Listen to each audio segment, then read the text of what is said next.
So here is the picture and brief description of Albert Einstein. Please read about him because he was one of the greatest physicists of 20th century, and reading about him will also encourage you to pursue physics in a much better manner.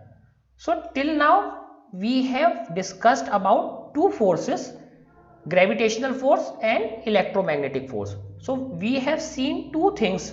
Both forces are long range, that means can go up to infinity. But this gravitational force work for very large objects like universe, earth, moon and so on, big objects. And at the molecular level this electromagnetic forces work, especially at the atomic and molecular level.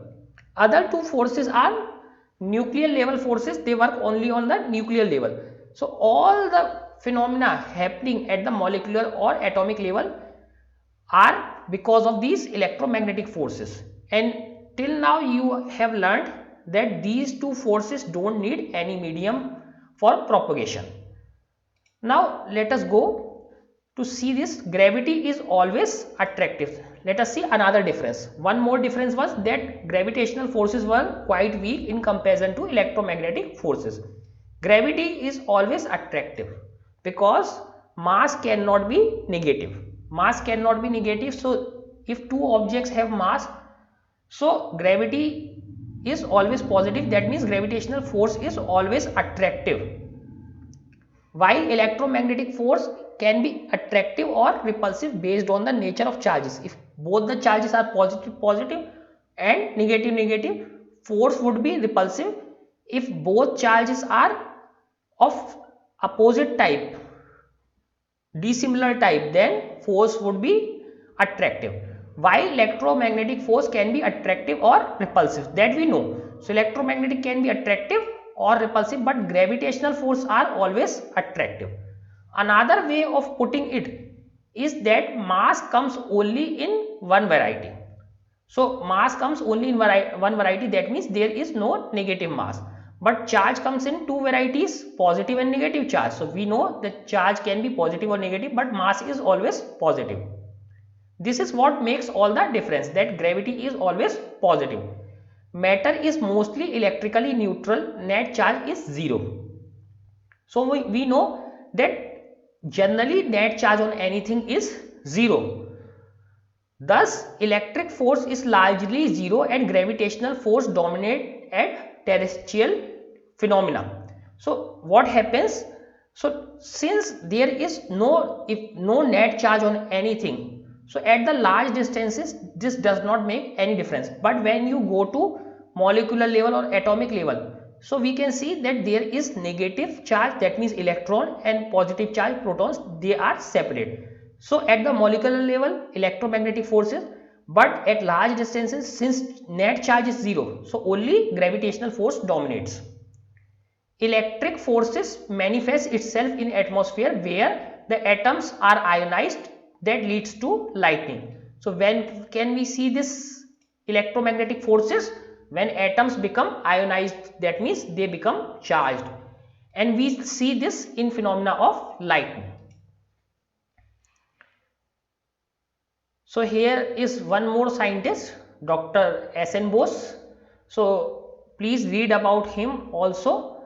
So he was also a very famous scientist. He worked with Einstein and he was from India. He worked in Dhaka University, right now in Bangladesh, but he worked in, at that time it was in India. So he was also a great scientist, and he discovered Bose-Einstein condensation, which was a very great phenomena at that time. So Bose and Einstein gave this theory together, which is called Bose-Einstein condensation. That is not up to class 12th level, but that is a very interesting theory. Please read about him as well. So here it is written, he was at Dhaka University. So at those days it was written like this, Dhaka, but now it is DHAKA, Dhaka University. So he was at Dhaka University, currently in Bangladesh. So even in our country there were many great scientists, so we have to be a great scientist or we have to do great research in physics, chemistry and biology, all the sciences. If we reflect a little, the enormous strength of the electromagnetic force compared to gravity is evident in our daily life. So we have seen that electromagnetic forces are very powerful in comparison to gravitational forces. So what are examples of those?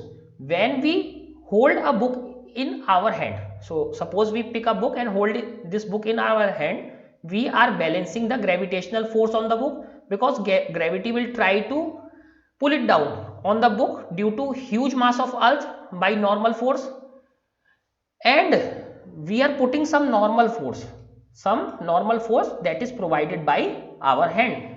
So this normal force is coming because of the electromagnetic forces, and earth is putting their gravitational force. So we are balancing these forces. So we are very small in comparison to earth, still we are able to pick it up and hold it in the middle, and we are neglecting the earth's gravity just by doing this. So we can see that how powerful electromagnetic forces are. The latter is nothing but the net electromagnetic force between the charge constituents of our hand and the book. So how does this work? Because there is net electromagnetic force between charge constituents of our hand.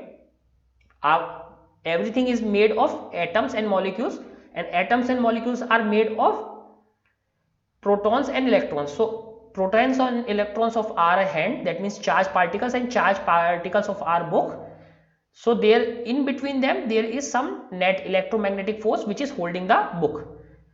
So at the surface in contact, if electromagnetic force were not intrinsically so much stronger than gravity, the hand of the strongest man would crumble under the weight of a feather. So this is a very important thing. So being so strong electromagnetic forces, we are able to hold so heavy things. If there were no strong electromagnetic force, even the world's strongest man would not be able to carry a feather. Indeed, to be consistent in that circumstance, we ourselves would crumble under our own weight. So definitely we are also have some mass, so we will crumble, that means we will be destroyed under our own weight if these forces, electromagnetic forces, were not that strong. So it is a good thing that these forces are strong. Now let us come to next force, which is strong nuclear force. The strong nuclear force binds protons and neutrons in a nucleus. So you know that in a nucleus there are protons and nucleons. So what is the force that binds them? So that force is nuclear force and strong nuclear force. So till now three forces: gravitational force, electromagnetic force, strong nuclear force.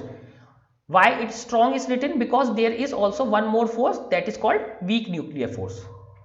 It is evident that without some attractive force, a nucleus will be unstable due to electric repulsion between its protons. So what we know? So this is an atom. In the atom, there is a very small nucleus. Let us zoom this nucleus. So if we see the zoom of this nucleus, so there are protons. There are many protons. Definitely there are some neutrons, so I am marking neutrons with a cross and protons with a circle, but protons are positive, and if there is no force to hold them together, they will repel each other. But nucleus is stable, so that means there is some force which is balancing this electromagnetic force at the nuclear level. This attractive force cannot be gravitational force, since force of gravity is negligible compared to electric force. So we have already seen that this cannot be gravity because that is negligible. A new basic force must therefore be invoked. So we need a new basic type of force. The strong nuclear force is the strongest of all fundamental forces. So what is this force? This is strong nuclear force. It is strongest force. So till now we have seen three forces: gravitational, electromagnetic force and strong nuclear force. This is very strong force, about 100 times the electromagnetic force. So it is 100 times stronger than the electromagnetic force. That means much stronger than the gravitational force. So gravitational forces are weakest forces and this strong nuclear forces are strongest forces. It is charge independent and acts equally between a proton and a proton and a neutron and a neutron and a proton and a neutron. So what they are trying to say? So it is, this force is charge independent and it acts between proton and proton, neutron and neutron, proton and neutron in the same way. Its range is however extremely small, but this is not long range, this is small range. And what is the range? 10 to power minus 15 meter. That means very small. It is responsible for the stability of nuclei. So it is responsible for this stability. The electron, it must be noted, does not experience this force. So electron will not experience this force. This is important. Recent developments have however indicated that protons and neutrons are built out of still more elementary constituents called quarks. So here it is written that there are further elementary particles which are called quarks. So proton, neutron and electrons are not fundamental, quarks are fundamental, but that we will not discuss here. So this is a small range force and work for a very small distance, extremely small distance, and it is charge independent and strongest force on earth or anywhere, strongest force anywhere.